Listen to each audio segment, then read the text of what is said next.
Peace and blessings, family. It's me, Coach 67 Sports TV. Shout out to the awesome and amazing LDBC, Lions Den Boxing community. Shout out to the Louisiana All American Sports Network. And shout out to the greatest university in the world, the Southern University, home of the mighty Jaguars. This is my immediate post-fight reaction to Mike Tyson versus Jake Paul. Before I even get to that, I'm not gonna lie. Logan Paul and Jake Paul, not just in the sport of boxing, but in life, they're winning. I mean, just think about it. Logan Paul actually got to fight Floyd Mayweather Jr. Like, we talking about an opportunity that Paul the Punisher Williams never got. We talking about an opportunity that Sean Porter didn't get. We talking about an opportunity that a lot of fighters that was worthy and deserving of that opportunity didn't get.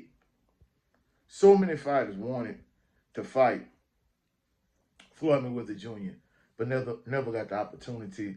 And like I said, you could name fighters like Winky Wright, like Paul Williams, again, Sean Porter. I could just kind of go. I had a long list of fighters that did not get this opportunity. I'm talking about fighters that really was deserving of that opportunity and worthy of that opportunity. They didn't get. And the same thing with Jake Paul fight Mike Tyson. Man, you know how many fighters in their, prime really didn't get that opportunity. Even when Mike was on the back end, there are a lot of fighters that didn't get this opportunity. So the fact that they got to fight Floyd Mayweather Jr. and Mike Tyson, honestly, to a certain degree, it's a little bit disgusting. I mean, you can't hate on them because it's sad what the sport of boxing is. You got fighters like Tank Davis and Canelo Alvarez and these fighters not fighting the best competition, just ducking everybody and their mama, just trying to get as much money as they could possibly get for fighting the weakest competition they could possibly fight.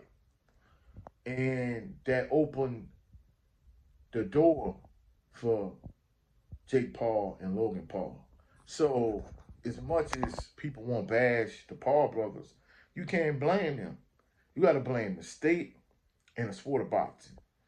Because anytime you got fighters like Canelo Alvarez and Tank Davis calling themselves the face of boxing, fighters like the scumbag piece of trash Ryan Garcia calling themselves the face of boxing, that's the reason why boxing is in the state that it is in. But to get to the actual fight, whoever in the hell sanctioned this fight, they need their tail kicked. Point blank, bottom line, period. There's no way in the hell y'all should have sanctioned a fight between Jake Paul and the 58-year-old Mike Tyson.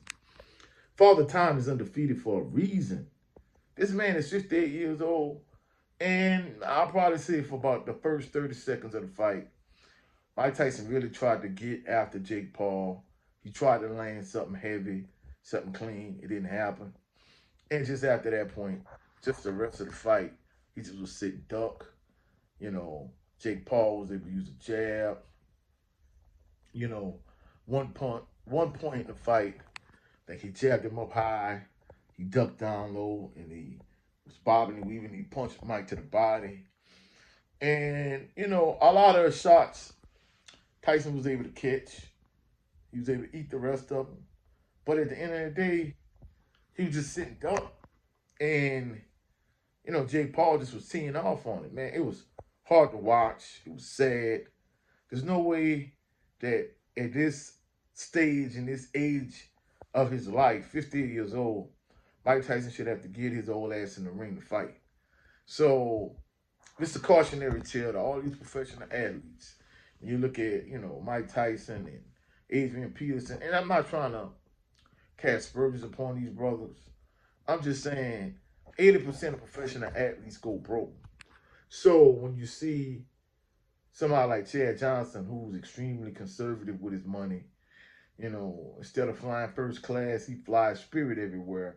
You see why he has that mindset to be conservative and like take care of your money, manage your money. That's why that is necessary. Because you don't want to end up being a cautionary tale. You know, you being a professional athlete, getting hundreds of millions of dollars like these guys, and you end up going broke. You end up in debt. You don't want to be there because the shelf life of a professional athlete is only so long. And, you know, once your time is up, it's up. And the fact that Mike Tyson had to get in the ring, you know, with a 27-year-old Jake Paul at 58 years old and just kind of get teed off on, you know, it was hard to watch. It was sad. And just kind of looking at a couple other fights on the card, Mario Barrios, he had a very unimpressive performance in my opinion. The judges scored it a draw. I scored it a draw. So I'm absolutely 100% certain at this point that if Mario Barrios had to fight Brian Norman Jr., Brian Norman Jr. would beat him hands down in my opinion. In fact, you know, it'll be interesting to see if there was like a tournament to crown like an undisputed welterweight champion. You know, even though, you know, I think it's obvious Jerron Bruce Ennis moving up to 154 at this point.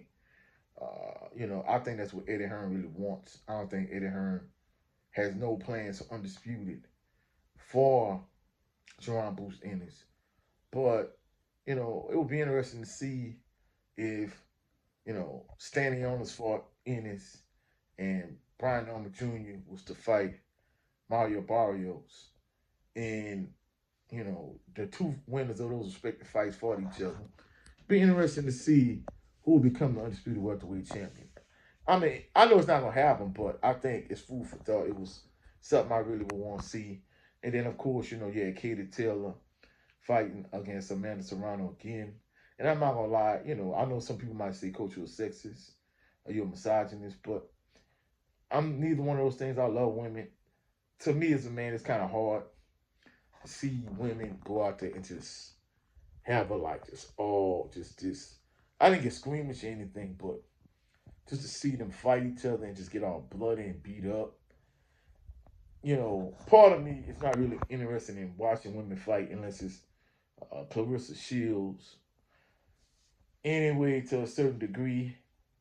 So, you know, unless it's, you know, a fighter I really won't watch, you know, a female fighter, like I know one time I was a huge Cecilia Breakers fan. You know, so I mean, unless it's a female fighter I really, really won't watch. You know, not all that interested. But, you know, I think Katie Taylor got another gift victory. I think Amanda Serrano beat her twice, in my humble opinion. And, you know, those are like really the three, in my opinion, the three highlight fights of the night. But the fact that Mike Tyson had to get out there and just, at 58 years old, just get teed off on. It was hard to watch. And whoever sanctioned that fight, he did heel kick. I mean, it's sad, you know. So that's it for this, like, immediate post-fight reaction. If you found any value in this video, please like the video, share the video, comment in the comment section, subscribe to the channel. Also, click the notification bell so you could be alerted anytime I post any videos. And check out later on today, myself, my brother Jared Levin Green, and the General 7A Sports TV. We're going to break down episode 1, season 1 of The Wire. Y'all check it out. Y'all have a blessed and phenomenal day. Blessed and phenomenal weekend. I'll catch y'all on the rebound. Peace and blessings. And go Jags.